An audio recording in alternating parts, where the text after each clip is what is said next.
Oh my god. I don't even know how to start this episode. I cannot wait to talk about um I can't wait to talk about the two both I guess both of the I guess both of the well, we're one of them's a show, but both the things we're reviewing this week, I'm very excited to talk about.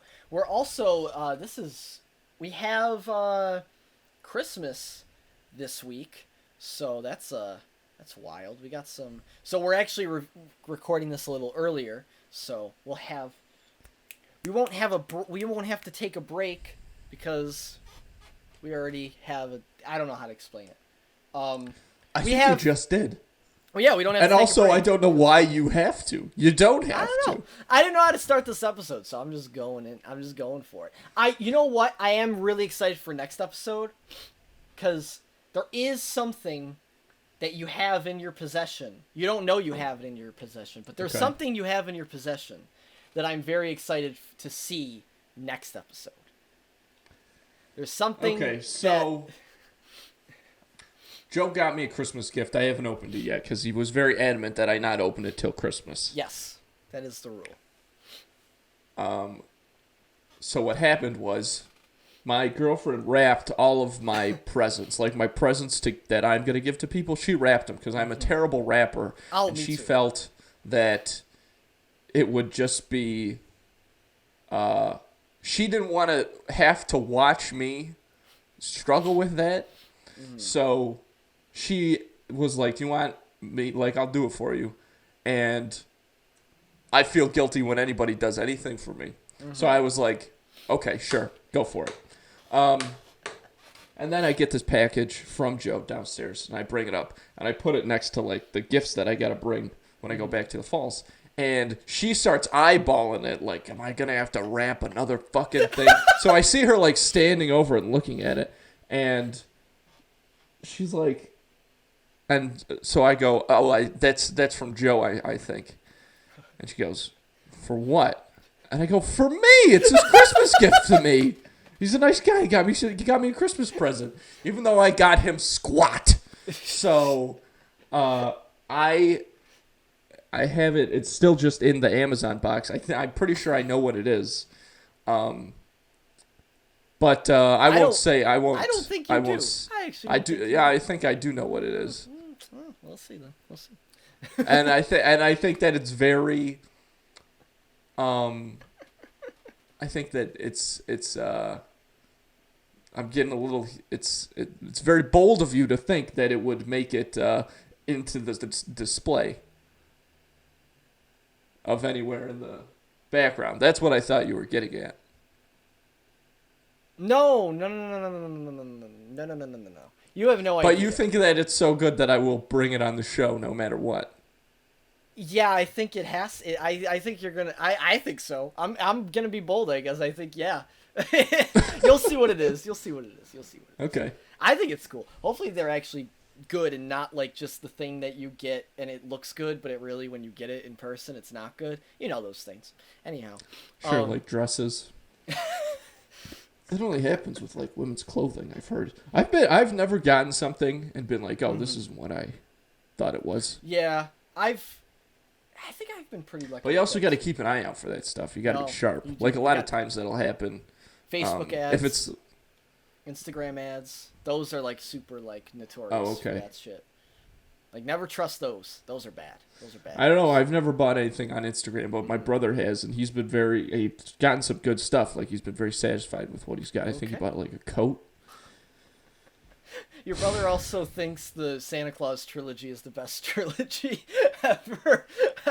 Dude, you know what? That's what I want to say before we get into shit. I still cannot believe that is... You know what you guys should... I cannot believe that he still... Like, that he actually, like, thinks that is the best trilogy, like, ever made. That is a mind-blowing, like, thing. I still can't get over that. I'm like... The next time he's on the show, like... You're going to grill him about it? What? You're going to grill him about it? I'm not going to grill him about it, but, like, we're going to talk about it. Like, I need to hear about... because I need to give him trilogies back. For example, the High School Musical trilogy. I need to hear his rebuttals to like Okay, that. that's fair because he does love those movies. So Like- that I need to Jesus. Yeah, the thing about the Santa Claus, as I think I said it when we did it. Mm-hmm. I love that first one. I think that first one goes first toe one's to toe good. with just about anything. Like Yeah, that the first movie one's good. it's so funny. It's such a great idea. It's got, plenty of stuff for the kids. And then the other two are like, what? And then the other two, Jesus Christ. The second one I can see, but the third one? Yeah, but the third one I one's so don't like bad. watching. Oh And the my third God. one is so like the pacing of that movie is ridiculous. It makes no sense. The guy who plays Jack Frost infuriates me. Okay, first of all, Joe, you should be lucky to get to watch Martin Short do anything. Okay, he's a beautiful man. I like Martin Short, but I just hate that character. I think he does. I just don't like their take on that character. It's pretty wacky. It's very. It's a little wacky. I like. It's like Loki, It would- but he's Jack Frost. Interesting. I like that. This is not a review of the Santa Claus. Yeah, The Escape Clause. Escape. That's the only one that's got. Because the Santa Claus 2, even though you could call it Santa Claus 2, the Mrs. Claus, is just the Santa Claus 2. But the Santa Claus Yeah. 3 is Santa Claus 3. I actually forgot it was. Escape I Clause. actually forgot the subtitle was the Mrs. Claus. It's not, though. Oh, it's not. It's just No, Santa it's- Claus 2. yeah, Oh, well then I yeah. didn't forget anything. No, you didn't. It's gonna be. Oh my gosh. Anyhow, God. I mean, also, this is how I wanted to open the episode. Before we move on to movie news, which we have very few of, which is why I guess the opening's a little longer than normal. I think that one thing we could is just going to be folded into our Mandalorian talk. You're right. So we have one thing. That'll probably take about 15 seconds. to go over. But wait, really quick. The watch party happened. It is Yeah. on YouTube. After a brief scare that it wasn't going to be on YouTube, it just takes like a second. Because who knew that a 2-hour live stream takes about 10 minutes to show up on the channel afterwards? Who knew that it took time these days to do anything? No, that's great. It is on YouTube. You'll see it right anywhere you go. On the homepage, it's there. On the video, on the uploads page, it's there. I thought it was a really fun time. I think I can both say we had a really fun time, and yeah, it was. We watched Splash again, and if you weren't there, and you want to watch Splash, and also want some like commentary over it because we're basically the directors of that movie. At this point, yeah. I mean, you have look no further. Look no further. So definitely check it out. We're gonna be doing more of them. The next one, I mean, I guess we are at the end of December basically. So the next one will be sooner than probably it will be normally because we're gonna have one next month. So it's almost next month already. Yeah. So I forgot to tell you what I think the next one should be. But I'll say it right now if you want to. Yeah, I if you do want want to you hear to it. say it. I want to hear it. The next one, I think, this is, in no way is this confirmed. Because Yeah. I was going to suggest something else, but you go for it. Okay. All right.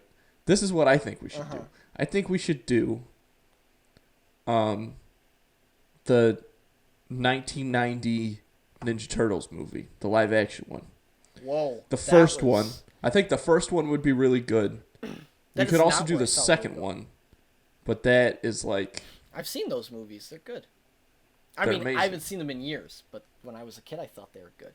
I could quote that movie.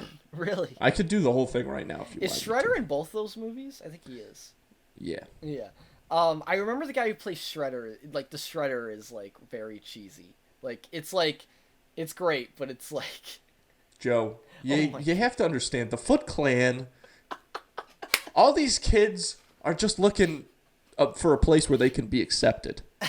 I'm Okay. just saying that the Shredder character in these movies are like he's like has a scar and he's like It's Yeah, just because he's the Shredder, Yeah. Joe. He's got a scar. no, but like That's not. What do you? That's not cheesy. He's got a scar. That's your problem with him. no, it's just if we do the Pulling movie, out all the you'll tropes. see. If we do the movie, you'll see. He's just it's a very cheesy A character. Roku Saki. Wow.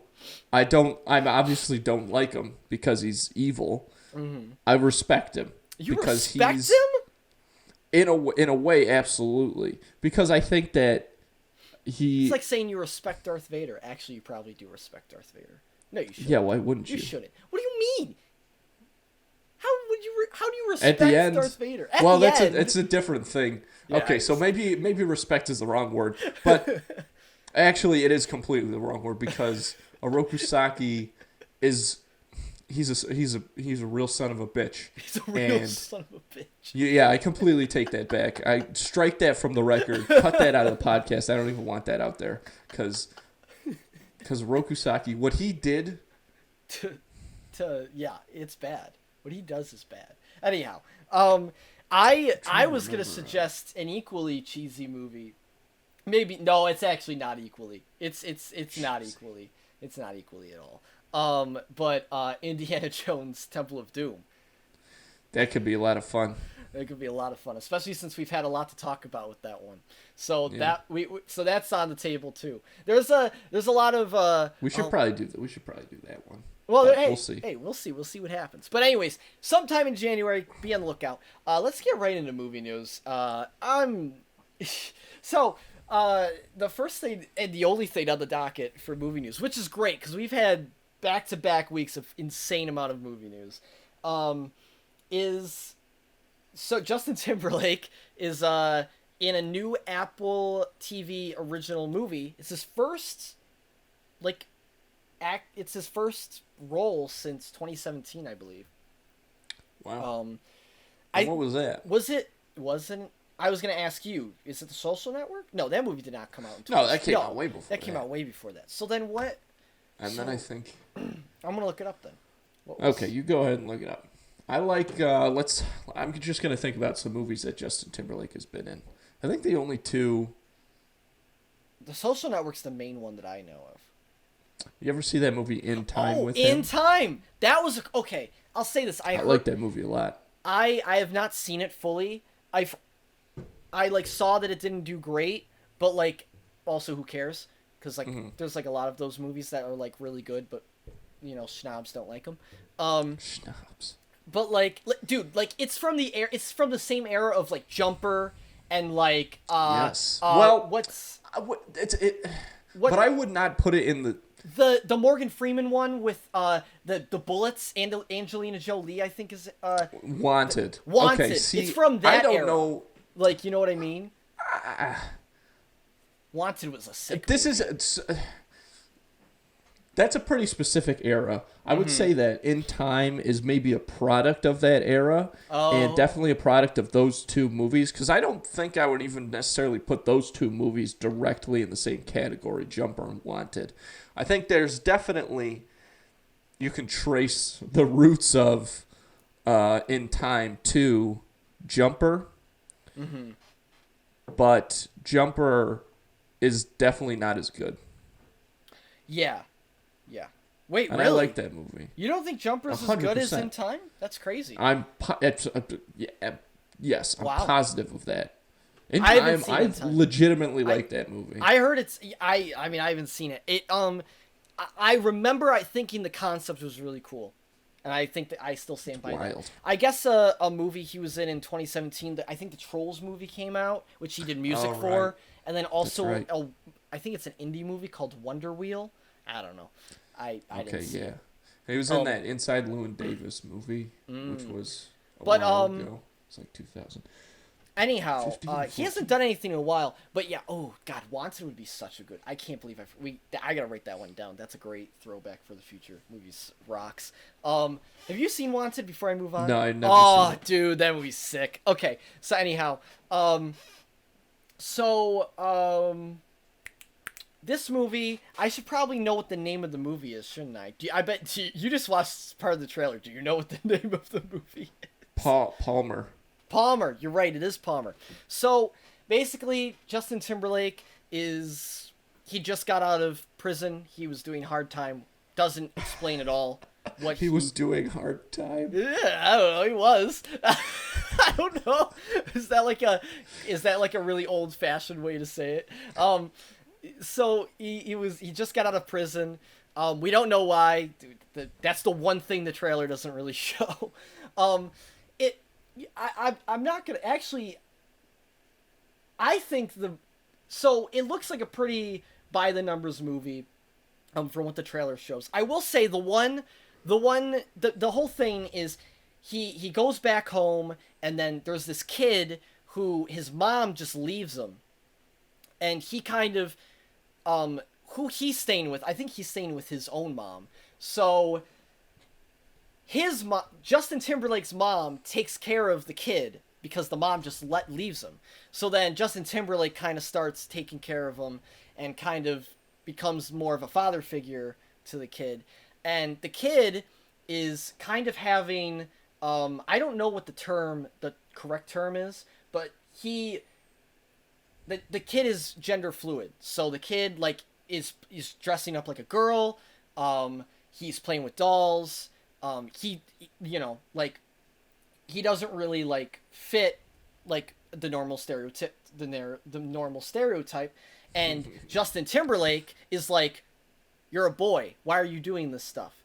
And Justin Timberlake is like very against like him acting like a girl. So there's a conflict there, and then he starts getting made fun of, and Justin Timberlake gets protective of him, and then he wants, and then eventually as the trailer goes on, it seems like he starts loosening on him, and like it's like, no, this is like a fine thing for him to do, for the boy to do. And yeah, that's literally what the trailer is. It seems like, it's going to be a very heartwarming movie. It reminds me, from what I've seen, it reminds me of Peanut Butter Falcon a little bit. It seems like a very similar concept. I mean, two different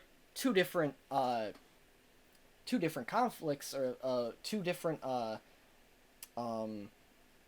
subjects, but a similar concept with the themes and the story.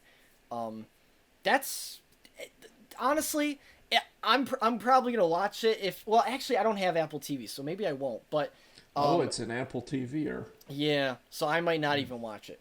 But it looks like a movie that would make me like emotional. It looks like an emotional movie. It looks like it would hit those notes, and it looks like Justin Timberlake is gonna it looks like he's acting like decently well. Obviously, we'll have to see. The guy's just talented. He is talented. He's very talented. I would like to think that it's going to be good. It looks like it'll be good. I've heard Peanut Butter Falcon is good.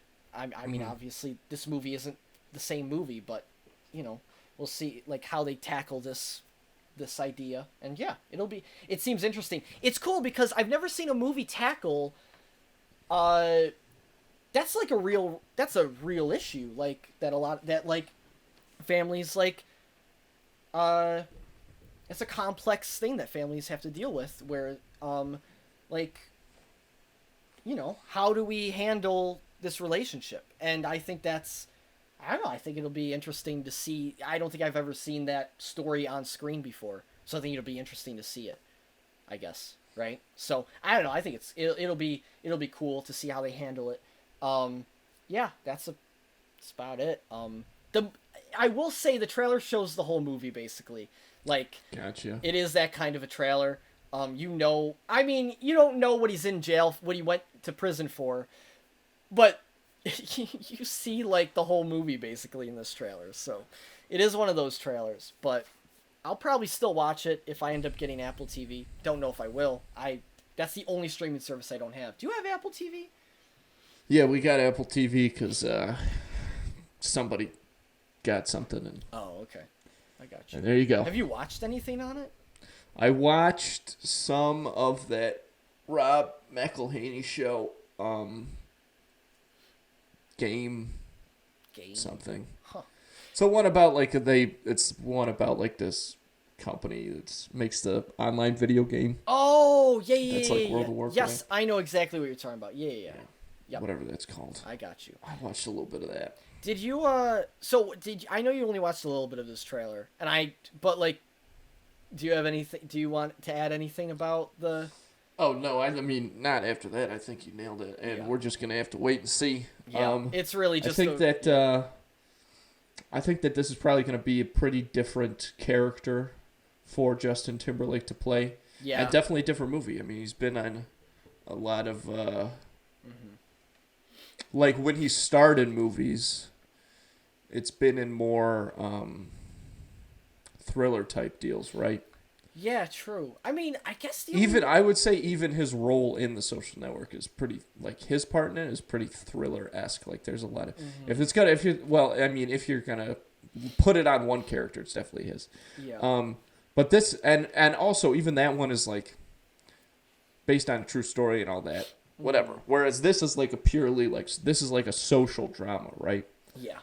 Which we've never seen from him before. Yeah. It'll be interesting. We'll take a look. We'll see how it goes. So that's literally all we got for movie news. It's time to get into what we're reviewing today, which very, very, very excited to talk about it today. Also, hey, Keep going. I'll be right there. okay, I didn't mention this. While he's gone, I didn't mention this.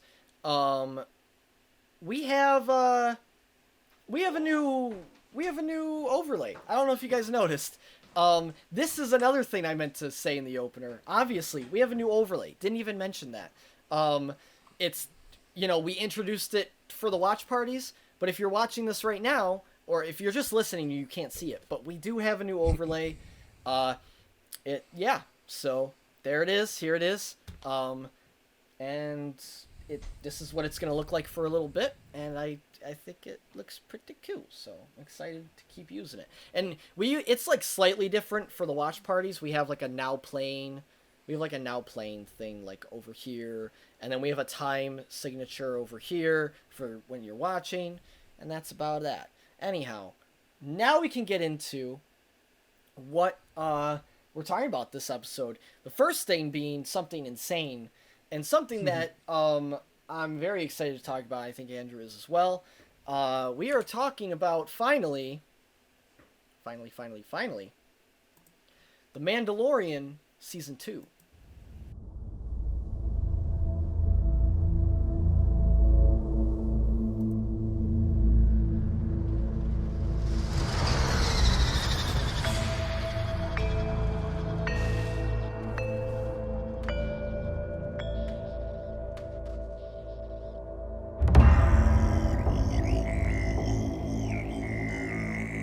Show me the one whose safety deemed such destruction. You must reunite it with its own kind. Where? This you must determine. The songs of eons past tell of battles between Mandalore the Great and an order of sorcerers called Jedi. You expect me to search the galaxy and deliver this creature to a race of enemy sorcerers? This is the way.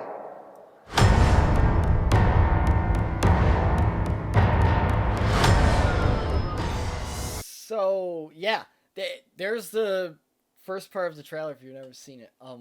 This dude, I just rewatching that first part of the trailer. The trailer was already so good. Like the music for the show is so goddamn good.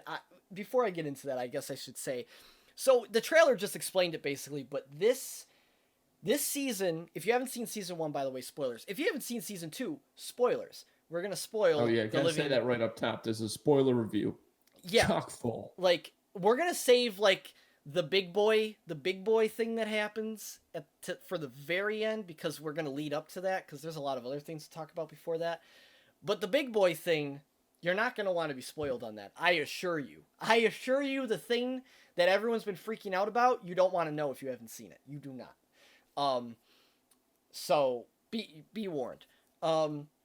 But anyhow, So what was I gonna say? So, this season takes place basically right after season 1. Like, there's not really a time jump or anything. The Mandalorian's just searching for the Jedi that he heard about in season 1 from I actually don't know the one character's name. She was the Mandalorian on the other planet, on the first planet that they were at. She was the Smith. But so she basically told him, like, hey, you got to reunite him with his kind. This is the way. And then that's what he's doing. He is on a quest to reunite Baby Yoda, or, and this is the first spoiler, his name is Grogu, with his kind. Okay. There you go. Let's get into Grogu. Grogu? Yeah. Grogu. I don't hate that name. Grogu. Grogu. Do you not like that name? It's so weird. I've gotten used to it, but when they first said it, when in the chapter 13 episode, I was like, what the fuck did they just say? Like, what is that? Grogu? What do they want me to call him? What is that? Grogu? Yeah, what do they want me to call him? What do they want me to call this kid? No, Grogu. this is the thing. He's an alien. He's got to have an alien name. No matter what, if his name basically wasn't Yoda Jr., people were gonna be like, what's his name? Like, there was no other alternative. Like, yeah, well, you see, you can't call him like Todd or something. Todd. Todd's the savior of the universe. Grogu. Oh my god. Make that a sound bite where I can just hit a button and it'll just say Grogu. So, I don't even know where to start, because I guess so. Let's start right at the beginning. Yeah, so episode 1. What is, like, if I'm being honest, I remember, okay, episode 1 is with the Tusken Raiders, right? Mm-hmm. Okay, so episode 1, we see this guy in Boba Fett armor, and we're like, there's no way this guy is Boba Fett. Like, I mean, at first we're like, is that Boba Fett? But then we're like, he's not Boba Fett, because he starts talking, and we're like, he's not Boba Fett. Yeah, and I think you can tell just by the way that he's kind of wearing the armor and, like, what else he's got on, like, we know. And then he... Because when they said... So this character's played by Timothy Oliphant. Who plays the same guy in, like, everything. Okay. You're basing that on this and... Once Upon a Time in Hollywood. Once Upon a Time in Hollywood. Yeah, I know. But he's great. I'm not saying he's not great, but it's, like, almost the same character, which was why I think it's funny. Like... So he's like the marshal, which is the title of the episode, of this little town that's being attacked, being whatever you called, by this this dragon thing. Oh yeah, it was crazy. Dragon. And when they say right up top, like, oh, you look like the marshal or whatever, like, I'm looking for a guy that looks like me. Oh, the marshal. They're like, oh man, is it Boba Fett? Because they're on Tatooine. Mm-hmm. So it could be. And it's wild. But the Tusken Raiders have always been very interesting to me because of how, like, the side of them that we get to see in all the movies. Yeah, it's very different. Is so strange. Like, they're so brutal, but they also, it's not like we can see their emotions on their faces, right? Like, all they do is they're like, all we know is I could do it better, but I did it I don't want to blow anybody's ears. And then to get to see Mando, like, speak Tusken Raider, like, that's crazy. That was cool. I mean, we only get to see, in the movies, basically Anakin's version of them. Yeah. Because obviously they killed Anakin's family, so he fucking killed his mom, well, which I guess was his only family. Yeah. So he fucking hates... Because he was born from the Force. Oh my There god. was because there was no father. He Wow, I wonder what that's a metaphor for.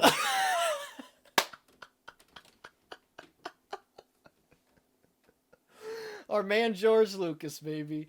Yeah. Um so wait, that's a metaphor for something?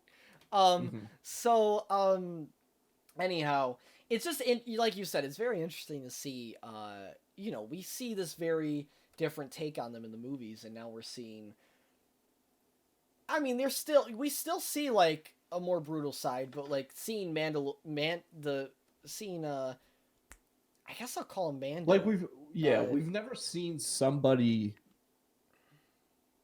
who's not a Tusken Raider be able to like communicate with yeah. them in a way that's not killing each other. Yeah, I don't even And know that's how he obviously a learned struggle that. for this town as well. I don't know, man. He's been around the block. Yeah, he really has. Um Also, since I said Mando, I gotta do a callback from season 1. Mando. Nicely done. It's the best. One of the best like parts of season 1 is when that guy just goes Mando. It's great. Anyhow, there's my little bit there. So basically, he's like that's Mandalorian armor. Take that off right now, or I'm gonna kill you. And then he's like, well, I'll take it off if you help us defeat this, blah, blah, blah, blah, blah. And since this is a show and he likes to do things, he helps them. Um, and they have to kill this dragon, which is, by the way, what a way, I gotta say, what a way to do a pilot for for a sophomore season. Because, sophomore seasons are always, I think, very, very tricky to do. Because obviously you want to one up the last season. But you also can't have it be the last season. Like, that's like the two things that most sophomore seasons fall into. If I may jump in for a second on that, because that's a very interesting thing. I think that we are in the time of shitty second seasons right now. I Can you think the name a reason few? for Stranger Things. I didn't hate Stranger Things season 2. What? I didn't dislike Stranger Things season 2. I know, but it was bad. It was not bad. You did It not was even give it a especially bad compared to review. the Oh my yeah, god. but it just gets worse the more I look back on it. Oh man. And just you see so many of frickin' Westworld. Oh, Um, yeah, I didn't even finish that season. Fair. so I think the reason for this is because like it's all about just people trying to sell the show, right? And they can sell it really well by having such a solid idea for the first season. But then when they're asked to do a second one, it's like, okay, now we actually have to like we have a short amount of time to work on this, whereas we developed this idea for years. With a show like this, which is based in the Star Wars universe, you don't really have that problem so much because there's so much lore to it already, Yeah. and Yeah. there's so many different places to go. That being said, I think that you can see how much work went into this season across the board. Yes. It's the first episode of this season just does a great job. It doesn't do too much. Yeah, It because it does not overwhelm you. It actually, when I first saw the first episode of this season, I was like, "Oh, this is crazy." But I was like, it's not like crazy plot wise. It's crazy like to see like the next place, I sure. guess. So Yeah, the first season was like a bunch of odd jobs basically, and then it doesn't really get going into a super crazy plot until towards the end. And then how are they going to follow that up in this season? Because they have to build off of something. Well, they start off on an odd job, but this is, I think, the only. This is like one of the. I think this episode is like the main episode with an odd job. And then after this episode, it gets into like way more plot heavy stuff. Um, yeah. which I guess Well, no. I think Episode it's 1 and definitely 2, yeah, maybe. 1 and 2 for Yeah. sure. I think 3, it's just interwoven into, and that's what I like about this show though. My favorite thing about this show, Joe, and I've said it 100 times, is that this show is it's the Rifleman, which, if anybody doesn't know, this was an old West show, and we all know Star Wars is a Western, whatever. This Yeah. is definitely Western, but that's what I love, is that it's just like it can have this overarching storyline. You have to these days, especially, and this one does it super well.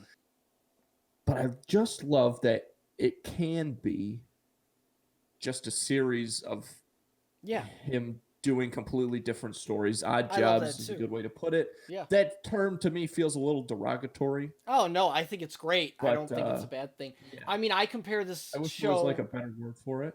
Yeah. But Well, I compare because some this. people definitely knock it for that, Oh, which I don't. think is dumb. I think it's dumb Because too. I don't know, I love it, and I think, and like, if the show just became that, it would still be really good. Yeah. I mean, this is the thing, and that's what a lot of people thought the show was gonna be when season 1 was first coming out, because they realized by episode 3 that it's just odd jobs, and they're like, what? Well, is this show gonna actually amount to anything? It's like, yeah, give it time. Anyhow, I compare this show, and this is the last thing I'll say until I say other stuff about it, but I'd say this show is very similar to open world video games. It has and Mando's the main character, and you're playing through a bunch of side quests, and you're using the side quests to get closer to the main quest, and that's like a perfect. And I think they do that perfectly, and I don't think it's a bad thing at all. I think it's great. I kind of wish more shows. I mean, it's a very niche. It's a very niche way to do a show. Like, I think not every show can work off this formula. Yeah, but this sure. show can do it easily, and it's great. So yeah, yes, this season premiere, I think, did a great job of introducing us back into the world. Didn't overwhelm us, but also gave us a little bit more to go off of, and then keep going into the rest of the season.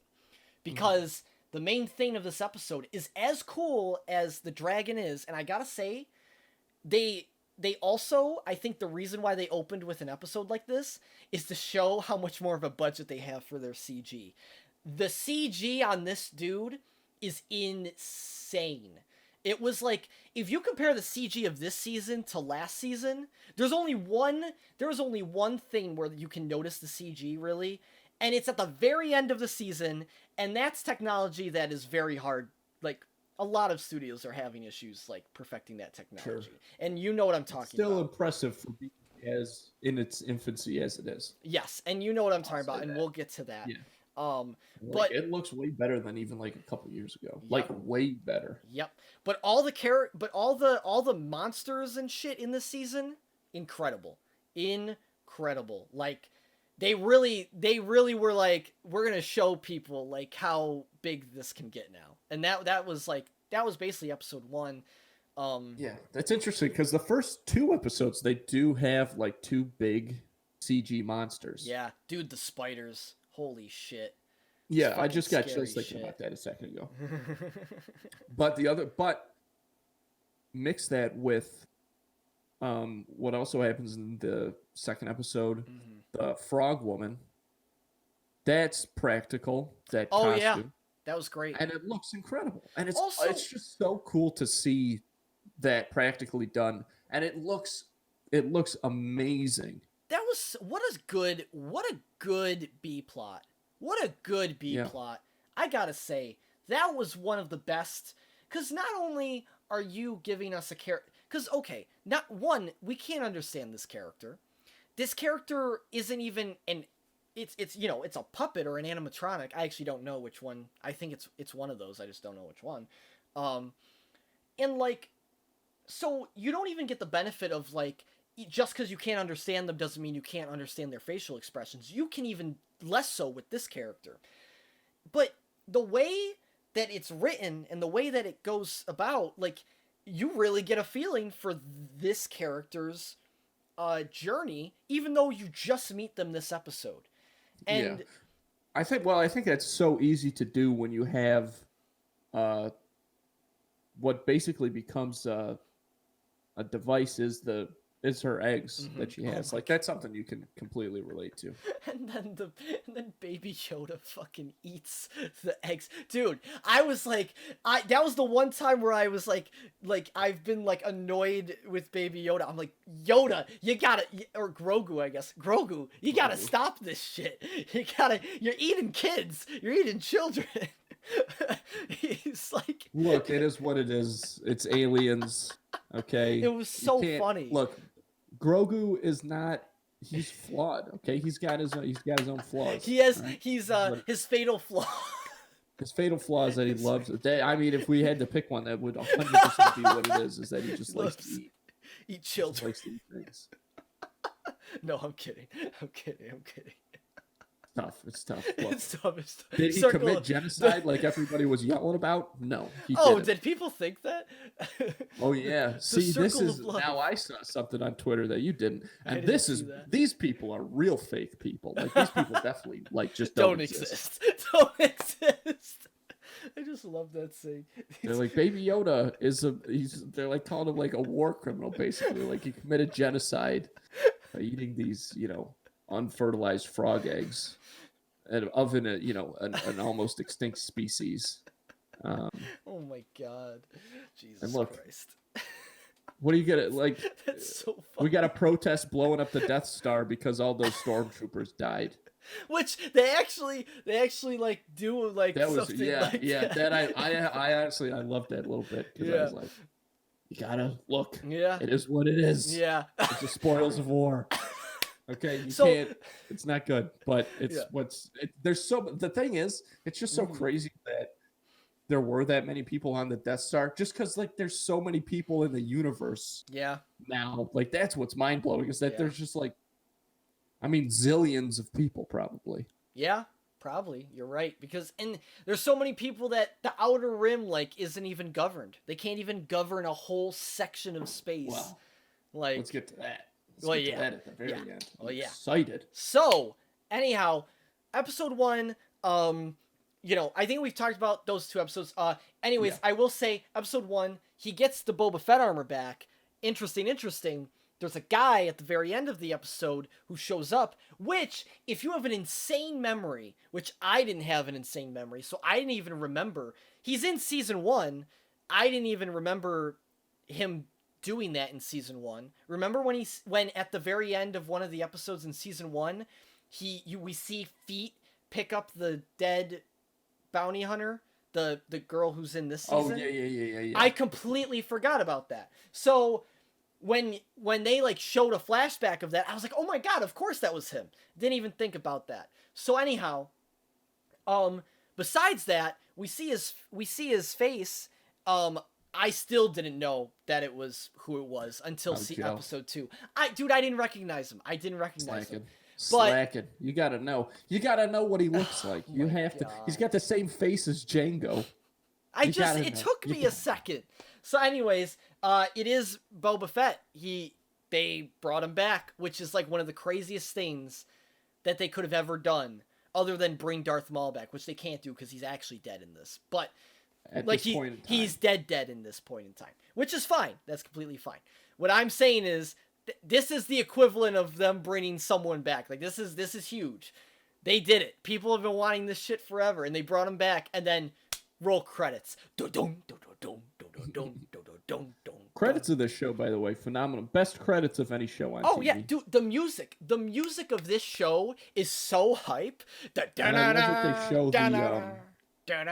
all the concept art in the credits as well.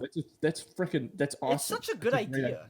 It is. It's a great because it shows off hard work, like a whole other side that people put a lot of effort into storyboards. Exactly. Like we want to see that. Like I feel like sometimes it's like we can't let them know. Yeah. All the stuff that we're doing to get this show. Sometimes they'll release a book. We are aware. Like, look, we know that this is like a fake. We know that this is fake. Like they're not in space. Show us the stuff. They'll know. We want to appreciate how the creative people that put so much into this thing. Yep. Show us. It's great. And then they do in this show, which is great. So anyhow, he's back, and then episode 2, if I'm correct, not a whole lot of big plot stuff happens in episode 2. It's practically it's like the most expansive bottle episode you've ever seen. Mm-hmm. Because episode 2, now I will say episode 2 is sick. Like, yeah, it's, dude, those spider things were fucking nuts. It was fucking scary. It was nuts. But that was great. Anyhow, episode 2 was more of like just a transition episode, how he gets to where he has to go, which is still great. So he ends up getting. So now we're at episode 3. Unless there's anything else in episode 2 you wanted to talk about, I really don't think. No, so. Yeah. It's just a fun episode. It's a great but episode. Not a whole lot to unpack. Yeah. Unless you want to talk about genocide. The effects were great. The effects were really good. Yeah. Episode. Oh, you know what it was cool in episode 2? They did the thing that they did in I think they did in Force Awakens, where they remember how I don't think they didn't reuse any old footage, but what they did, they used the same like cockpit point of view for the X-wings. Do you know what I'm talking about? When they that was cool. Like, I don't know, we don't see that. Just instantly always reminds me of the originals, because we don't see that point of view very often. I want to talk about when we get to the last episode. Yes. So anyhow, we got to see that some of the New Republic, which we haven't really seen much of the New Republic in season 1. So we get to see them more in season 2, which is cool. So we see them in episode 2, and that was cool. And then anyhow, episode 3. So episode 3, do you know the name of the planet he's on? No, I don't know. I can't remember. But basically, I don't remember the names of any of these planets. Yeah, he finds, except obviously Tatooine. He finds some Mandalorians in episode 3. They find him. Huh? But so this is the first instance where, like, when we talked about when all the news was coming out about the second season, one of the things that we talked about was, I think myself in particular was a little nervous about this just becoming like live action Clone Wars. And one of the reasons for that is because, of course, they're introducing so many characters from that show, the first of which shows up in this episode. Bo-Katan is here, which I didn't know that woman is the voice actor. Yep. Which is fucking really cool. Yep. She's the voice actor, and the voice, like, her character model in the Clone Wars looks like her. So they it's just it's perfect. It's great. Like, it's thank insane. God that happened, because now she can be this and she's great as Bo-Katan in live action. Like, she fucking kills it. She's got like. Also, we'll talk about how they set up her character even more for season 3, because they do such a great job for. You know, we see her a fair amount for sure. In Clone Wars, we see her a lot. Oh, you're talking about in this show. But relatively speaking, the way that our relationship through Mando, I guess, obviously, with her progresses, it's awesome. Well, so cool. It's also because, I mean, we'll talk about this later, of course, because this becomes a huge thing. But her whole MO of the Clone Wars doesn't really change. Yeah. Like, but if you watch the Clone Wars and you know how dedicated she is in that show, it makes something that happens at the end of this show really interesting, because you know it's not something that's gonna like go away. Yeah. Like that's not going away. So it's gonna be real cool, and it makes a more complex relationship going forward. So that's gonna be really sick. So anyways, Bo-Katan, great, introduced. Some other characters along with her, don't really know them. And then they do like this cool what? They do like a heist. What we also learned, which I think is incredibly interesting, is that they kind of reveal to Mando that he is part of a completely different sect of Mandalorians that are, obviously very heavy on the traditions and stuff like that, and Bo-Katan and her group being sort of more modernized Mandalorians are completely different. So that's the first time that we get to realize that there's some differences in opinion style. Like there's different cultures within the culture of Mandalore, which is crazy. I mean, Mandalore's it and shows the potential implications that has on Mando's character. It shows Very the scope of how how big Mandalore. I mean, Mandalore is still around, but they're just they got obviously they just got taken out from that planet. But it there's a whole galaxy of this shit, right? Like it's insane. So I like that they put that into scope too. Which brings me to Bo-Katan. Basically, at the end of this episode, is like, we're gonna try to retake Mandalore. You should join us. You should help us. And then he was like, nah, that's not my thing. I got stuff to do.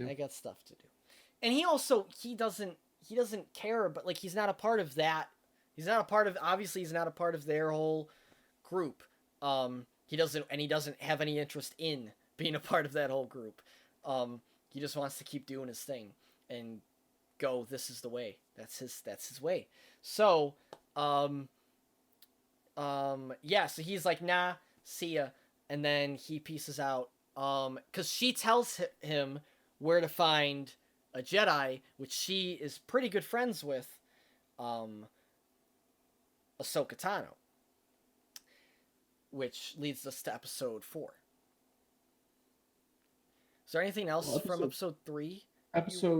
No, you definitely covered it, but that's the big thing is like introducing new Mandalorians. Episode 4 is the one. It's one of my favorites, easily. Where he goes and meets with Cara Dune and stuff. That's episode 4. You're right. You're right. They wait a whole other episode. That's right. But why did he have to go there? There was a reason why he had to meet up with them. I think he just like he's got to go there to get his ship repaired. Yeah. Oh yeah, his ship is in shambles. That ship, dude, the ship has been through the runner this season. Oh my god, seriously. This ship got yes. Yes. So there's like on the planet where he like last left Cara Dune and Carl Weathers' character, Geef Karga, probably saying that wrong, but it's all made up words, so who cares? So he's got to go back there, and on that planet, there's like an abandoned like mining facility of the Empire that's still active. It's sick. So they're like, it would be a big deal to us if you could help take this out. So that's his kind of odd job for this episode. Also, Horatio Sands is in this episode. Who's phenomenal. It was great. I was like so ready for him to like be like a double agent. Oh, I was so ready for him to be a double agent. I was waiting for it, and it didn't happen, thankfully. But I was like, dude, this guy is no good. He's gonna do some skeevy shit on them. But he didn't, so that was good. Yeah, and this is exactly what I'm saying. Like, this is just a fun episode, This is a fun like episode. Nothing, like, obviously... Oh, there is some crazy stuff that happens. Yeah. We do see some stuff at the end. Is it at the end when it happens? No, I'm talking about when they get to the lab. They see that they're trying to make a Jedi. Or they're trying to make a Force user. Right. With Baby Yoda's with the child's blood.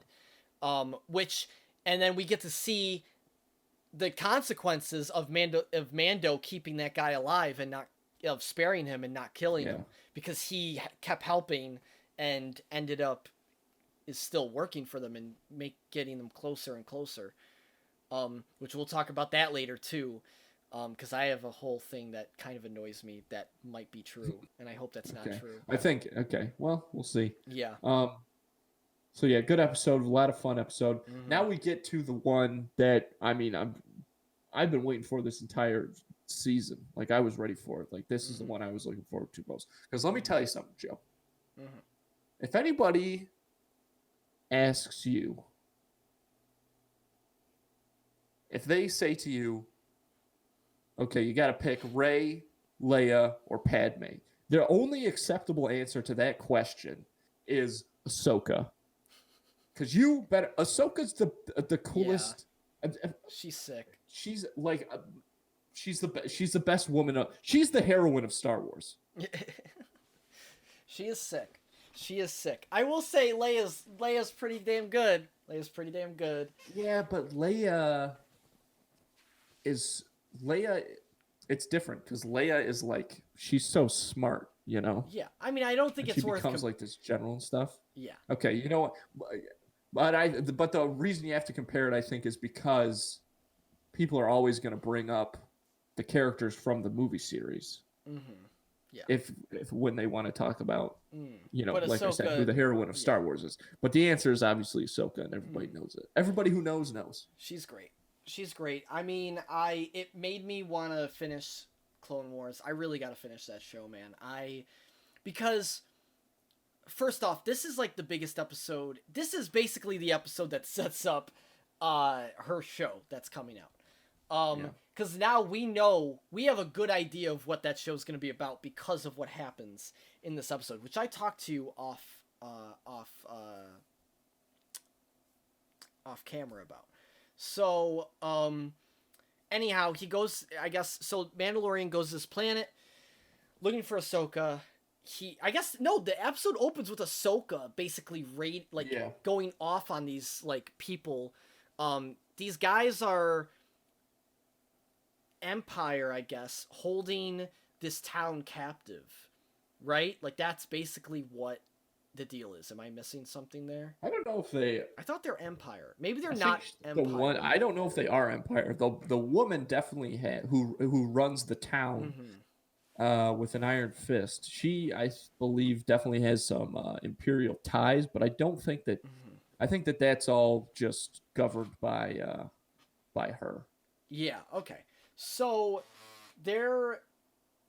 so basically, Ahsoka's trying to liberate them, because a huge thing with Ahsoka in the Clone Wars even is just like she hates, like she despises that shit. And I mean, I think a lot of people in the Republic do. I mean, but as she mentions multiple times this episode, she's not a Jedi, which happens towards the end of the Clone Wars. This whole thing happens. Yeah. And if you know, you know. But she you know. She is not a Jedi. She does not align with the Jedi because of this whole thing that happened, especially with her master, obviously. So, there's a lot of reasons. Anakin, for anybody that doesn't know. Yeah. There's a lot of reasons why I don't think she aligns with the Jedi. So anyhow, she's doing her own thing, just trying to liberate this town. Mandalorian comes, finds the town. The town the woman tries to pay him to go kill Ahsoka, and obviously he's just going to use it as an opportunity to find Ahsoka. Finds Ahsoka.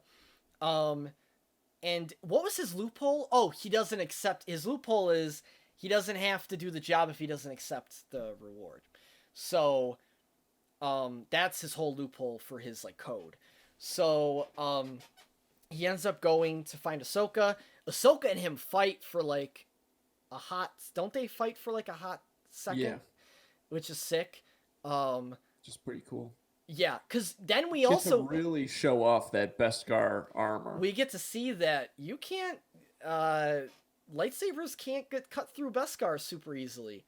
I mean, I think they can if you whack at them hard enough, but like I think it takes a minute. Like it takes a lot more whacking than normal. So yeah, that was crazy. And then they talk. We find out Grogu is Baby Yoda's name. And she's like, I cannot train him. And he's like, what the this is what you're supposed... She's like, I'm not a Jedi, I can't train him. Even if I could, I can't. Even if I wanted to, I couldn't, basically. Which she doesn't want to, because she senses, fear or something in Grogu. And fear leads to anger, and anger leads to hate. And she's she's worried about something like another Darth Vader situation. She's like, fuck that noise, I'm not being a part of it.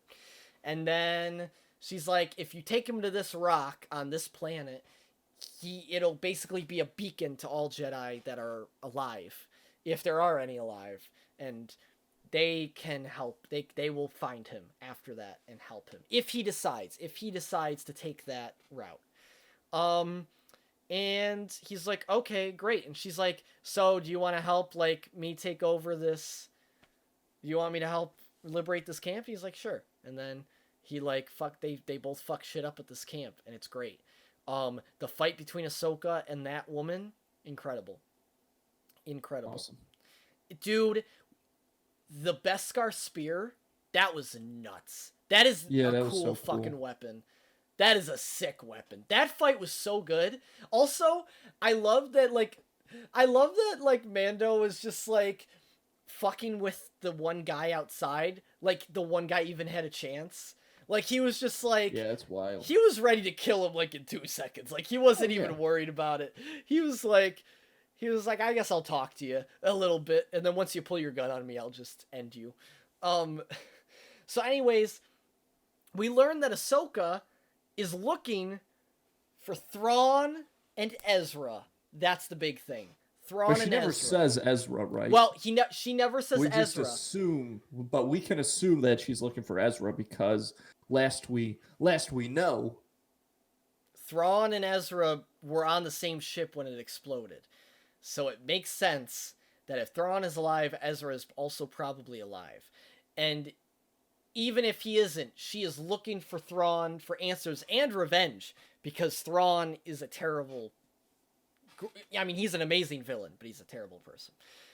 This is a guy from Rebels, which I've never watched, so I'm not familiar with him, but I know he's got like a book and stuff. His book is like one of people's favorites, Star Wars books. He is really sick. I am very excited to see him on screen, and I am very interested to see who they get to play as him.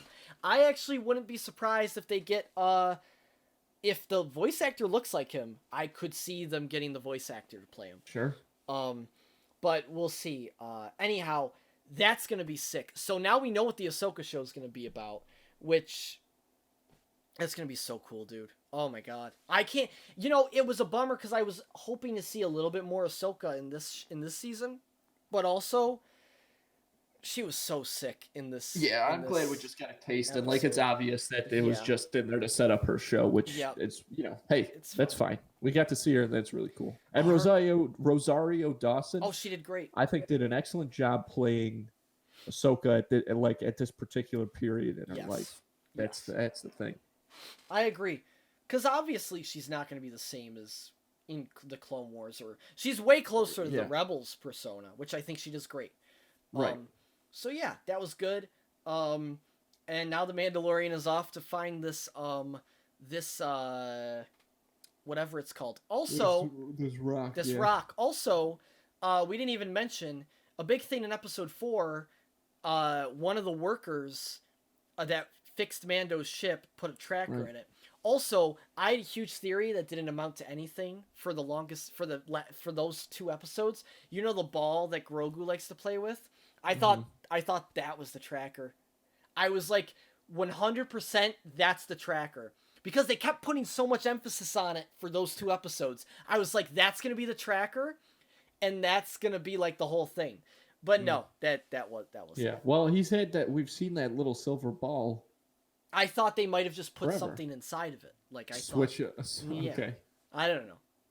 So I don't know. I thought that was gonna be a whole thing, but it wasn't. I was completely wrong. Anyhow, now we're in what, episode 6? Episode 6, right? They get big. This is like the tragedy. Yeah. Which when you see the title of that episode, it's like, okay, there's only one thing that can happen. This is the shortest episode, also, out of all of them. Like, this is a 26-minute. This might be only 20 minutes. This is a short episode, I remember. It's like in the 20 to 25 minute territory. But it's jam-packed. Like, it's boom, boom, boom, boom the whole time. Right when they... Also, even without the title, you knew shit was going down this episode for one reason and one reason alone, and that reason being the in Star Wars, there's always a moment where the Empire or the bad guys have to get an upper hand, because if they don't, then what's the point? Like, they always lose. Yeah. Like, that's stupid. Because we have to respect them as a villain. Yeah. Like they're the Empire, and you have to show Yeah. they're not the Empire for no reason. Like, the whole they're point, an incredibly powerful force. the whole point of Empire Strikes Back is that they win, and like they have to show that like the good guys can lose. Like, that's the whole point.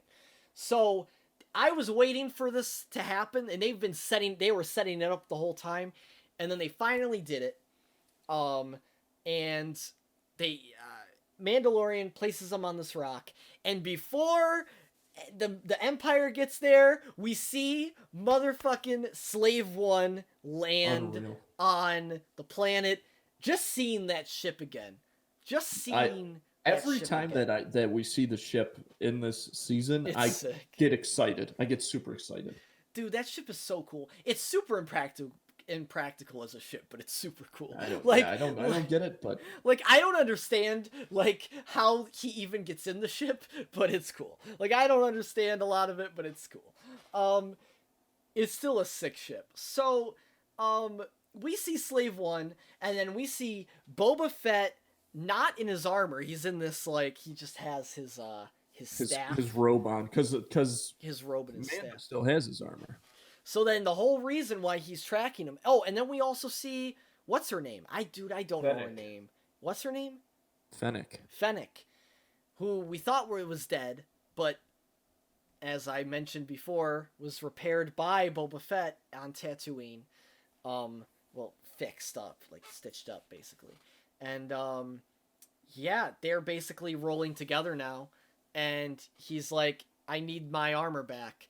And he's like, are you a Mandalorian? He's like, it was my father's. And then it's like that's a whole thing. Yeah. Basically, that's like a whole standoff that they have. And then the Empire gets there, and then they team up.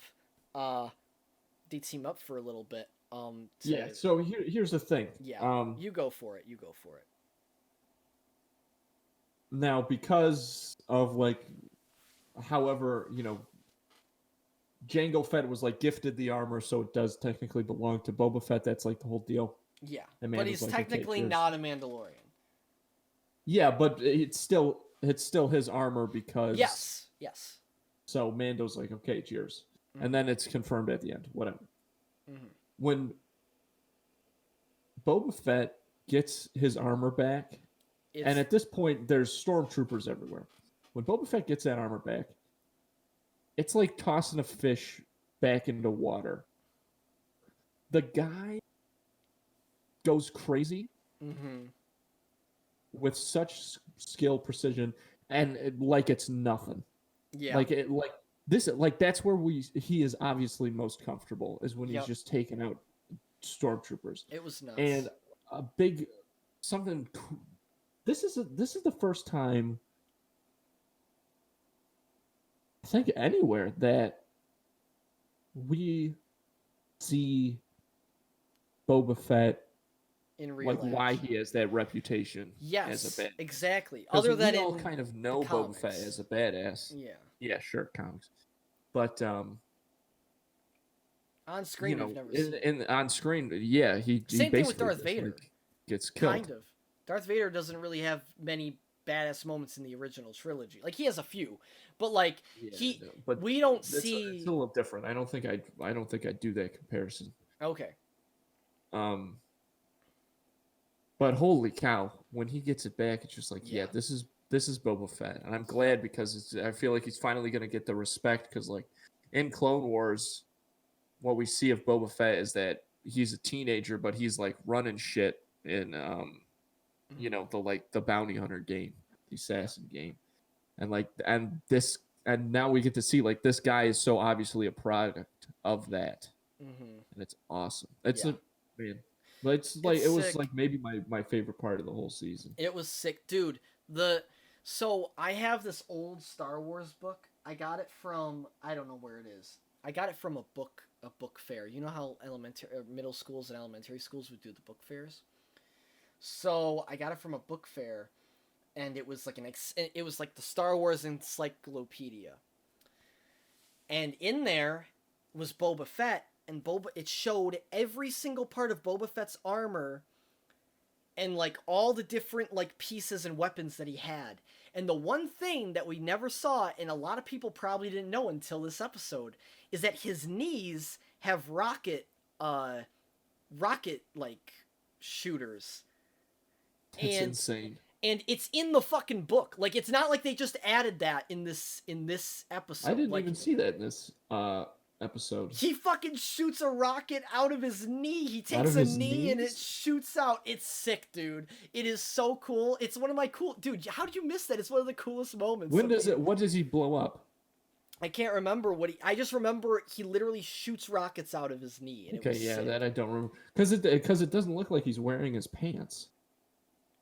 He has the, let me just see if I can Mandalorian.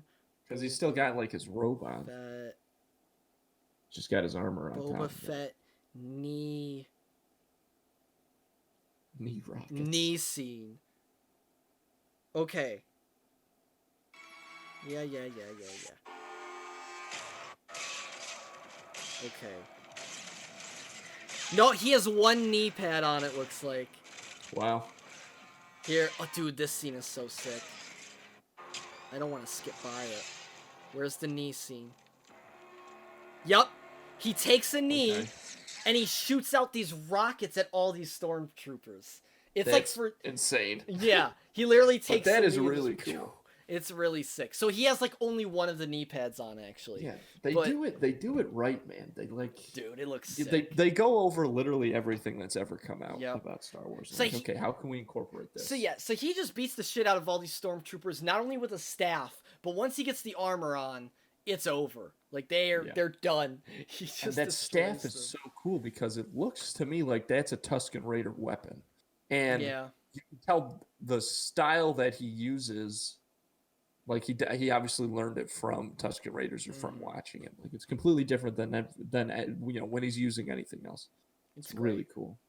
It's incredible. So at the end of this episode, of course, tragedy strikes. Mm-hmm. This is the first time we get to see these black droids. Dark troopers, which is crazy. baby. And they come down and they take Baby Yoda, and he's back in the hands of Moff Gideon. Yep. Right. Also. Mandalorian had such terrible timing this episode. If he just waited 2 more seconds for Baby Yoda to be done, none of it would have happened. He was just oh my god, it was so infuriating. But I understood it. So anyways, also his ship gets blown to fucking shreds. It was I was very glad that they did that, because there was no reason that the ship couldn't just fire down on them once they got Baby Yoda. So I was very happy that they didn't have a plot hole there. Like, no, there's no shields on the planet. Like, this isn't Hoth. Like, you can easily just shoot the fucking ship. So they did that, and it was great. I mean, his ship's gone, but they got to ride on Slave 1, and now he's friends with Boba Fett for like a bunch of episodes. So it was sick. So now Boba Fett, because they promised that nothing bad would happen to the child. Mm-hmm. He's like, well, something bad did happen, so until you get him back, we're with you. So Boba Fett and Fennec now join the Mandalorian, tracking down Moff Gideon, which is the whole point of the next episode, is how do they find Moff Gideon? Mm-hmm. There's only one way to do it, but you have to have access to an Imperial computer. So, who do we know that's got access, is trained in that sort of thing? Bill Burr, baby. Bill Burr Mayfield from season 1. I can't believe they brought him back. I'm so glad that he's back. I just love Bill Burr. Yeah. And just getting to see him is amazing. His whole rant in this episode is just so Bill Burr too. Like, that's a Bill Burr, like, that's something I could see just Bill Burr saying in real life. Like, I don't even like it just makes sense that his character would say, like, Empire, Republic, same thing. Sure. Like, and he makes, you know what, I gotta say, the really cool thing about this episode is they make really good points like on that matter of that the Republic is just like it's all about perspective in some capacity. I still think that one is way worse than the other, but he makes the good point of like, you know, the Empire is just like another version of government that's trying to do it differently. Like it's very interesting. So it was cool. And this episode was great. This is one of my favorite episodes. It's not as the last episode is obviously my favorite for obvious reasons, but this is like probably my second favorite episode. This episode, like, just for the one moment where Bill Burr, just first of all, we get to see so much we get the main thing for me. We get to see Mandalorian without his mask, without his helmet. That is the biggest. Like, we get to see him for an extended period of time. We get to see him without his helmet, and we get to see how important it is that he gets Grogu back for him. Yeah, that he's That's willing huge. to basically, you know, break the way. So he took his helmet off, and for an extended period of time, and we really get to see Bill Burr, like, he gets respect for Mando. And not only that, I think Mando gets respect for Bill Burr because, you know, there's this whole instance where Bill Burr is talking to his old Imperial officer who doesn't even remember him. Yeah. Which is a whole other thing. Doesn't even remember him. And the Imperial officer had to make some terrible, like, he made some really bad calls, where basically it led to the whole downfall of the Bill Burr's old, like, platoon, right? We don't know the exact situation, but, like, we get, like, some glimpses. And Bill Burr's you can see Bill Burr's character getting more and more upset as it keeps going on. And I was waiting, dude. I was like, you gotta off him. You gotta do it. You gotta kill him. Like, this is gonna be so good. And he just lets loose. He gets so mad. He just lets loose. And it was a very, very satisfying scene. And then him and Mando doesn't even get that upset. Like, he's just like, okay, like, let's fucking do it. And then they just go off and it's great. They escape, and it's really good. It's a really good scene. I don't know. What do you think of that? Yeah, no, I love that scene, and I was just that whole episode. I was just riding that Bill Burr high the whole time. So they could have done almost anything, and I would have liked it. But it's obviously not something that they relied on. No, they because had they did they did so much with it. It was awesome. The perspective. Giving perspective to the Empire is a really good idea. And I think this is the big scene. And this is what I've seen everyone talk about. And this is like the huge thing of this episode. And this is where the amazing directing of this show comes into play. Which we haven't talked about, but it is. When we start cheering for TIE fighters to show up, that's when you know that this show's amazing. We were cheering. This is the first time we have ever cheered for, like, TIE fighters and stormtroopers to save the day. Like, it is insane how, like, I've never been more happy to see stormtroopers and TIE fighters. And they actually make a joke about it in the show. Like Bill Burr literally says that, I think. Like, he says something like that. And that just brings even more perspective to the whole scenario with what Bill Burr's trying to say. With his whole, like, the Republic is just the Empire for, like, some of these other, like, groups that in the Outer Rim that have never been, like, taken over before. It's like, it's very interesting. And I think they do a very good job of, like, going about that whole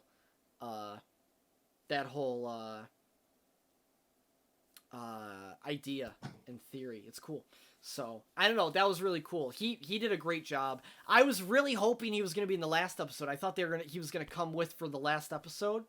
Because he also, like, Bill Burr also cares about Grogu, like, a little bit. Like, you can tell. You can tell. But I think he definitely was like, okay, I'm just getting out of here. Yeah. Well, When they they let. let him. Oh, that was so funny when they how they let Yeah, him that was the go. best way I've ever seen that scene done because you see that all the time They in a were bunch of. just like, I didn't hear about. He was Yeah, like, and oh. it's like, okay, does that mean I'm good to go?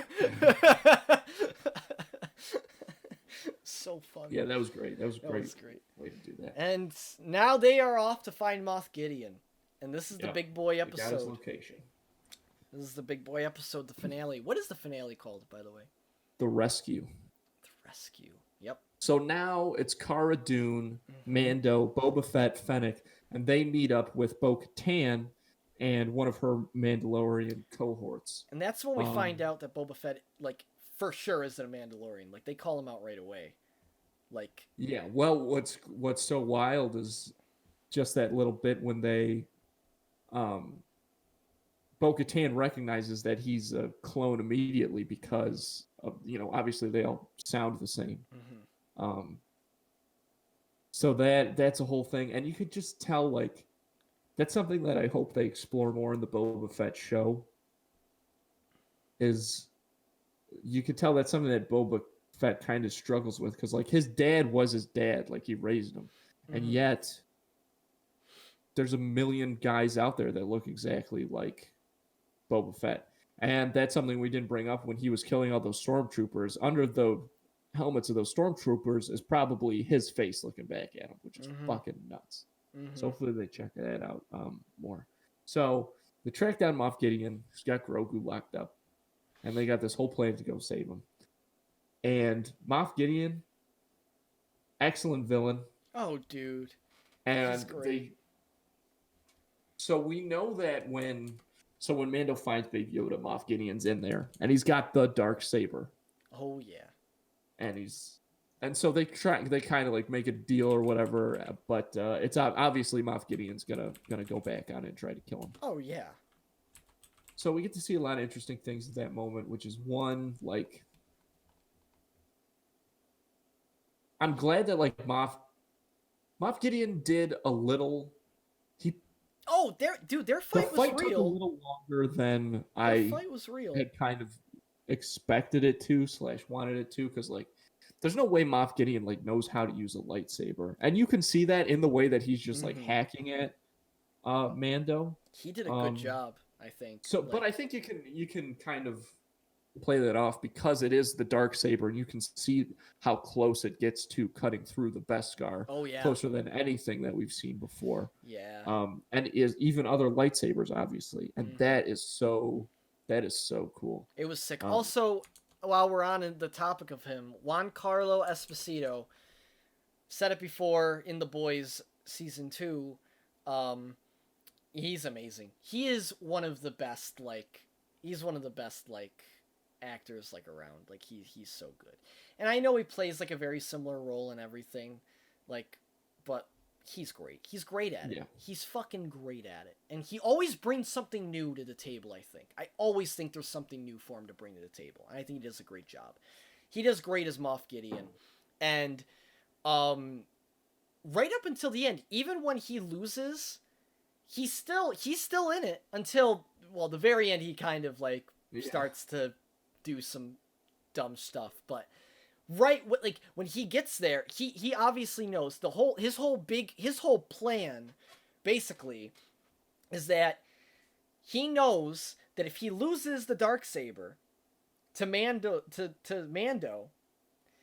that Bo-Katan's probably going to try and kill him because she has to, which we don't get to see yet, but the whole thing with the Darksaber that he's keeping for himself until the moment when he gets there is that it has to be won in battle, which the Mandalorian thinks is fucking stupid.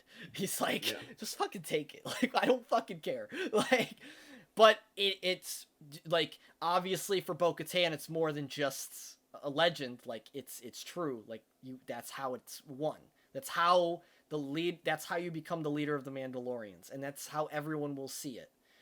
So that's a whole other conflict that we don't get to get into, because then the Dark Troopers come back. That also, by the way, we skipped by that fight with that one Dark Trooper insane. Because I knew they were going to be nuts, because Dark Troopers are made out of Beskar, I think. Like, I think it's Beskar, basically. It's basic. It's like almost... No, because Luke cuts through them like nobody's business. That's true. We got jumped to that pretty early. Yeah. But yeah, so it's obviously not Beskar. It's something stronger than, like... Than regular metal? Like, Mandalorian was having a lot of issues with it. Yeah, but that's just like, obviously those are just super well-built droids. Yeah. But blasters weren't even doing much to it. Like, that's the thing. Like, it was like deflecting almost. Like, blasters couldn't do shit to it. It's not like a normal droid where you can just shoot it. Okay, yeah. Like, it's tough. Like, I'm telling you right now, if he didn't show up, they were gonna be fucked. And that's what... yeah, 100%. Like, there were enough of them. Right. So, that's why I loved... Not only did I love that they showed how powerful just one is, because when he blows all of them out into space, you're like, oh shit, well, they won't, like, thank God they didn't have to do this. And then I was like, and then they came back, and I was like, I'm glad they came back, because I was like, that kind of like they're built up to be this big fucking thing, and they are, man. You see that fight with Mando, he almost gets fucking destroyed. When he's just punching him, like, he fucking punches him like 10 times. It's like insane. And you just know if he didn't have that Beskar helmet, I mean, he'd be squashed. His face would be completely squashed. Dude, I thought his armor was gonna give any second. Like, I was waiting for it. I was checking to see if it was gonna like indent even, because that would just be insane. But if it had just like budged like the tiniest bit, we would all shit our pants. Those fights were but that's the thing, is before we get to the last big thing, the Moff Gideon fight and the Dark Trooper fight, those fights were intense. They were so well choreographed. Well, it felt like everything was on the line with them. Oh yeah. Yeah. They were so intense and so insanely well done. So those were great. I love the Moff Gideon fight. It was basically like it reminded me of how unchoreographed the lightsaber fights were in the new trilogy, which, say what you want about the new trilogy, but the Force Awakens fight scene between Rey and Kylo Ren, I still think is a great lightsaber like fight scene. That's a great like at least like the Force Awakens one I think is super well done. Like, I like how it doesn't seem choreographed, and it's just a really real like fight scene, which they did really well, I think, in this with Moff Gideon and well, because the whole reason is because we're seeing Moff Gideon, and then we're seeing Rey, who at the time in the Force Awakens is not trained with a lightsaber, so they're doing just what any untrained person would do, is just like hacking away. You mean Kylo Ren and Rey? Yeah. You said Moff Gideon in this episode. Oh, I see what you're saying. The similarity. I see what you're saying. Is that Moff Gideon? Yeah. Okay. Gotcha. I got you. So yeah. That was crazy. And thankfully he gets them, and then now we're in the captain's deck. Bo-Katan is like, what am I gonna do? They don't even have time to think about it, though, because then Dark Troopers start coming in. They're about to get destroyed, and Moff Gideon's laughing his ass off. And then we see an X-Wing just show up. And I was like, first of all, before we get into what happens, even though we already said it a little bit, what did you think? My first thoughts when I saw the X-Wing I was like, Luke? But there's no way that's Luke. So it's like, it might be Luke's X-Wing? That was so far off my radar that I was like, okay, there's a Jedi in there, but like, who's it going to be? Is it going to be a Jedi that we know, or is it going to be like a Jedi we haven't seen before? And then we see the green lightsaber, and I was like, okay, I'm not going to get my hopes up yet, because we're still... And then we saw pieces of the hilt, and then obviously we see the gloved hand, and it's like, what the fuck? Like, this is... Are you fucking kidding me? How is this happening? What is going on? This is unreal. What?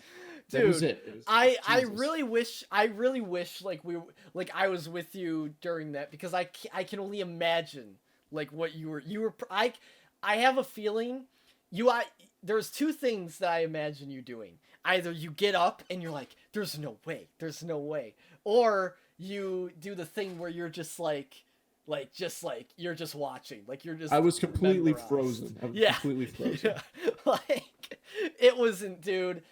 It was nuts. I was literally like, me and Emma were watching it, and I was like, tight X-wing. I was like, okay. I was like, it could be Luke, but like, there's no way. I actually thought it was gonna be like, I don't know. I thought it was gonna be like one of the people like in the like that escaped Order 66, and well, obviously it would have had. Yeah, that's it. But Yes. I didn't think it was. I was like, okay, maybe it's like, maybe this person's working with Luke, or it's Luke's like X-wing, or it's just their own X-wing, whatever. But I did have the idea of Luke the first time I saw it, but I was like, there's probably no way. And then he like comes on and he's fucking destroying everything, and you're like, okay, great. And then you see the green lightsaber, like you said, and I was like, Luke's lightsaber is green, but like.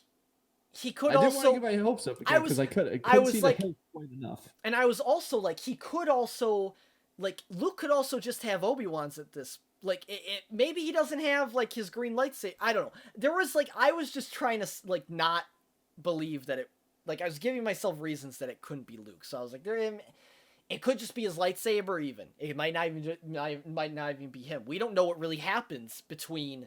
We still don't know what happens between, other than the whole Kylo Ren stuff, but that's it. We don't know anything else.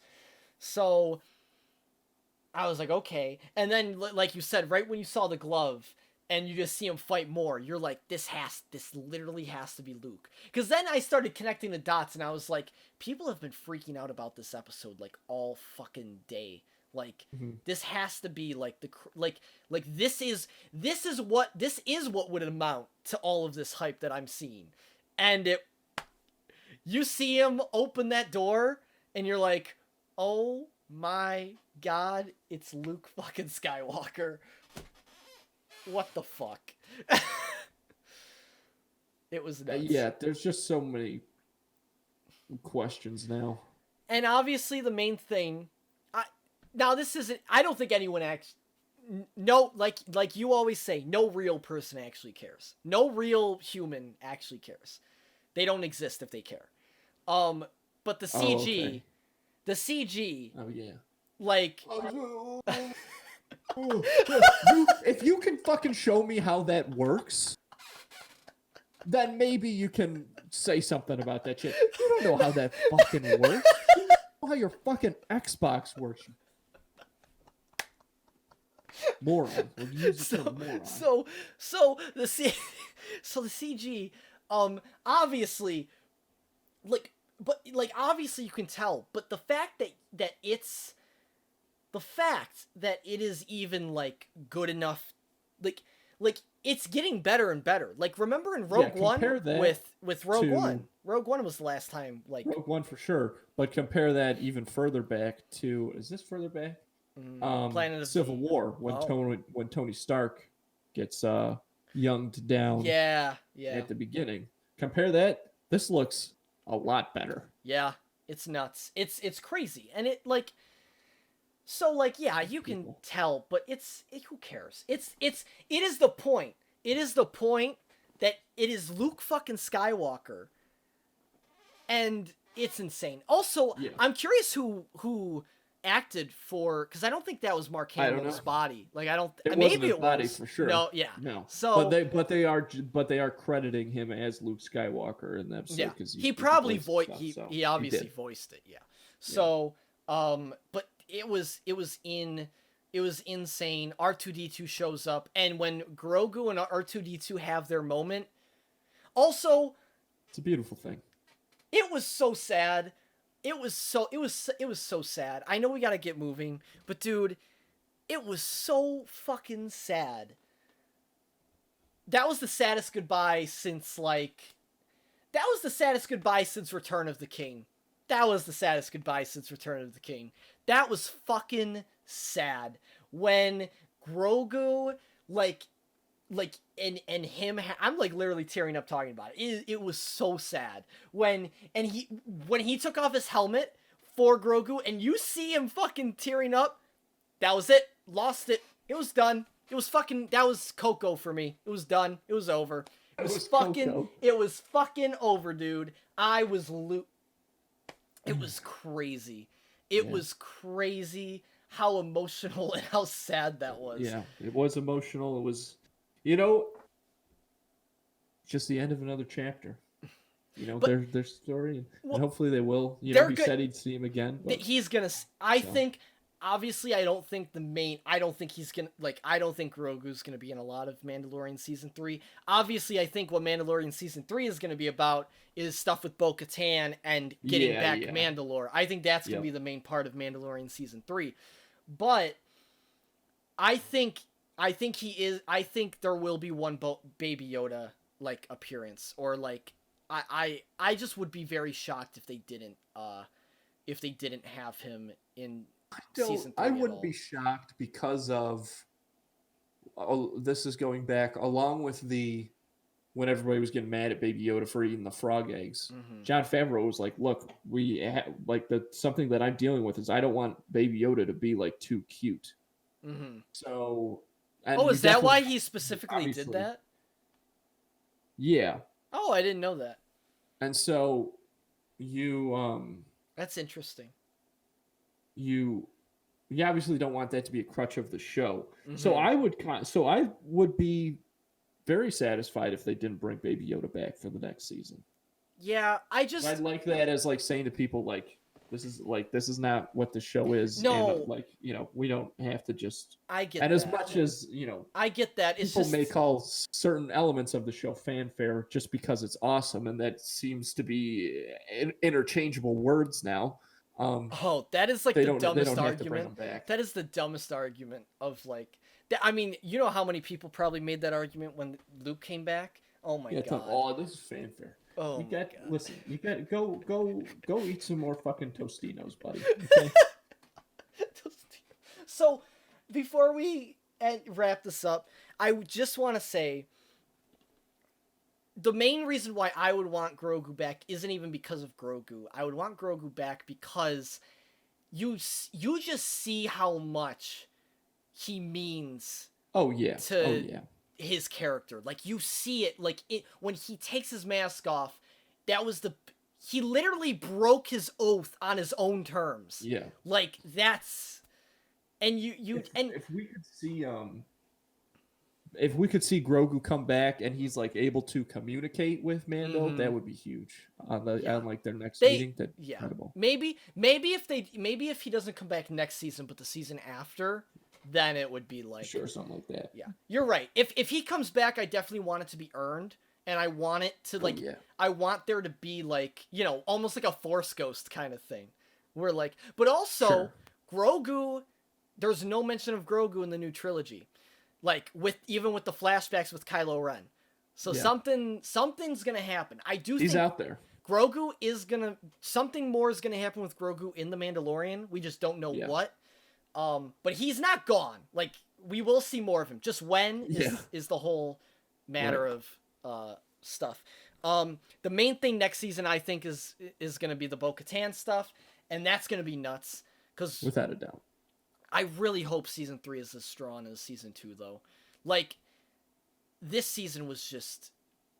They had such a good route. That's the thing. The route for this season was just so well, planned and executed. I don't know how they can...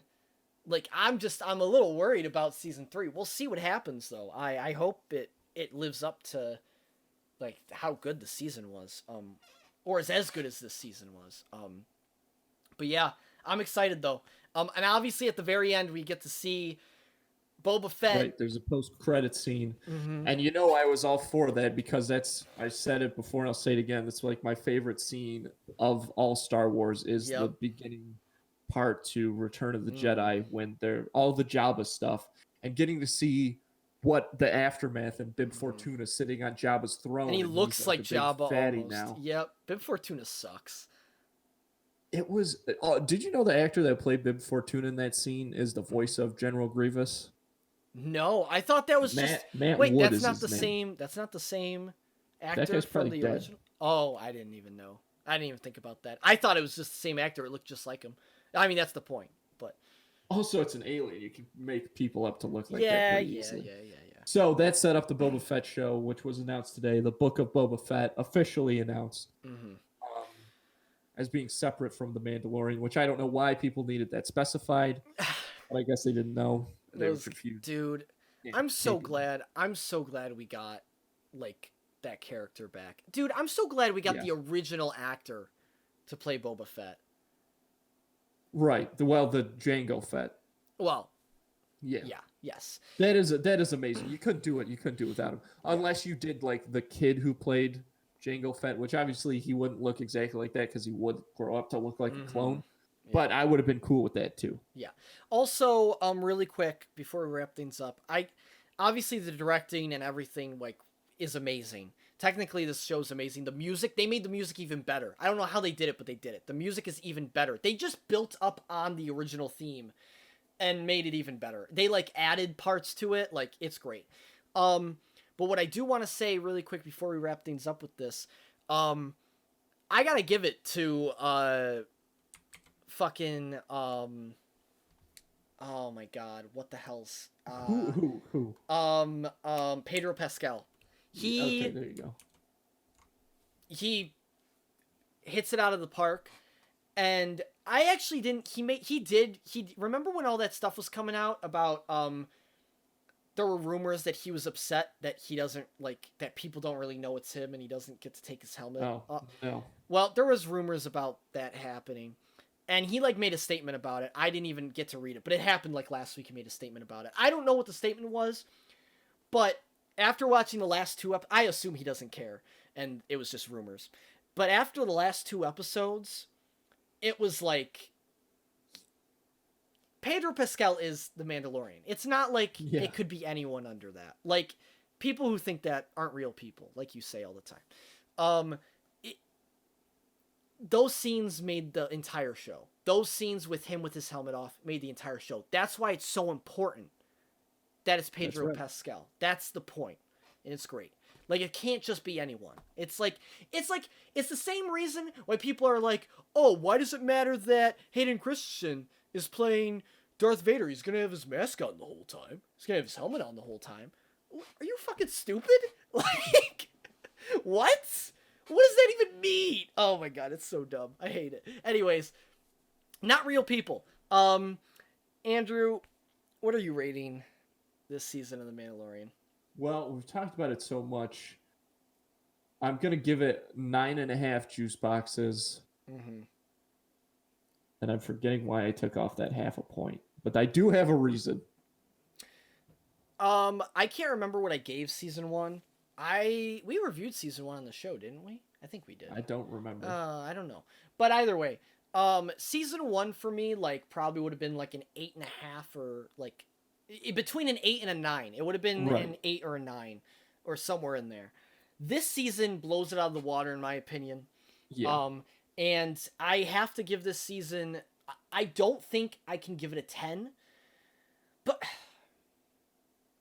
I gotta give it a 9.5 too. Yeah, I don't think I can agree. give it a 10. I just, there are some things that I think, like, could have been, like, I don't know, not cleaner, because I loved every part of the show. It's just, I don't know. I definitely think there is room for growth, though. So hopefully we'll get a 10 in season 3. If by comparison season 3 is not that good, this season would probably be a 10. But I'm gonna give this season, I'm gonna give it a 9.5. I think 9.5. Maybe it'll grow to a 10, but for now it's a 9.5. It really good shit, man. Everything. This season did so much, but it fit it perfectly, and it was great. And we're going to get another season December 2021. They're planning Christmas for the premiere. That's nuts. Wow. Yeah. They like their Christmas premiere dates. They really do. Yeah. So, yeah, we're going to see. And they don't have any release dates for any of the other shows yet. But we do know Mandalorian Season 3 is planned for next year, Christmas, which is really fast, honestly. That's a quick turnaround, I think, in comparison to a lot of other shows. So anyhow, yeah, you heard it here first. Mandalorian season 2. I hope you didn't listen to it or watch it without spoilers. We have about 7 minutes to get through this next movie, so we're gonna do it. We're gonna kill it.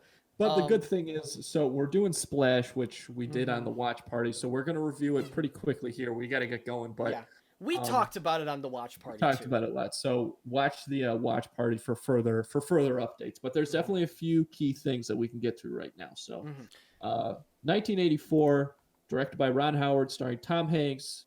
Splash. I wasn't expecting you back today. These are Doctors Jared and Johansson from the Stockholm Institute. I thought they were coming in later with Dr. Ross. Oh, no. No, that story was just to fool the press. Oh. Hey, you know, I'm half Swedish. Hej, hur har resan varit hittills? Ja.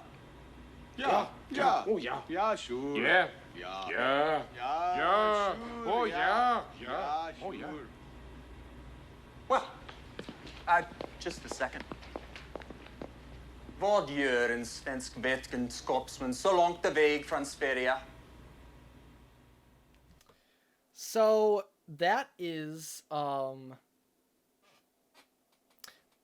Splash. That's the if you were listening on audio, you have no idea what just happened. Here's the thing. I think that the way that John Candy and Tom Hanks, but John Candy in particular, played that scene, the people listening know exactly what was going down. You're right. But of course, it's out of context. So this movie, if you don't know, is about Tom Hanks. He falls in love with a mermaid. This mermaid they meet when they're kids, and then they meet up again, and the mermaid saves Tom Hanks from drowning, and she can walk on land only for a little while, which we have no idea why. They never fucking explain it. But when she gets wet, she turns back into, she gets her fishtail. So yeah, she and Tom Hanks are falling in love, but she's keeping the secret. And then Eugene Levy plays this government scientist who's great, who is trying to capture this mermaid and eventually succeeds. And they have to get her out with the power of love. So yeah. But this is Tom Hanks's first feature. And it's Ron Howard's first big studio feature. And it's a crazy movie to bank all of that on. Just like a crazy idea for a movie. A guy falling in love with a mermaid. But it's one of those ones that where, of course, it's very 80s, I think, in that the premise is pretty out there, but there's still a lot of it's a comedy, right? So it doesn't take itself too seriously, or the premise very seriously. And there's a lot of great jokes, and there's a lot of emotion to it as well. Yeah. And I think a big part of that is, of course, Tom Hanks is just a great actor. And especially for this time, this young Hanks was perfect for this role. Yeah. He this is the first time I watched it on the watch party. It was actually probably even sillier than I expected it to be. There's a lot of things that never get explained, and it's an older movie. It's a cheesy movie. It's a very cheesy movie. If you're going into this movie expecting like Academy Award winning like Tom Hanks, don't. Yeah. Well, okay. Tom Hanks does great. If you're expecting the movie to be Academy Award winning, don't. Because that's not this movie. This is a very silly movie. It's great. It's a great time, but it is a very silly movie. Yeah. So do not go into this movie taking it seriously, because you're gonna hate it. It's not a fun time if you take this movie seriously. Yeah. There's two things we have to talk about. Yeah. Especially with the short view. So let's talk about the more technical one first, which is all of the underwater shooting. An insane amount of this movie takes place underwater, and it's shot very well. And so the DP, Donald Peterman, I mean, he must have who worked on some other Ron Howard projects now, like he did even like The Grinch and stuff. That's great.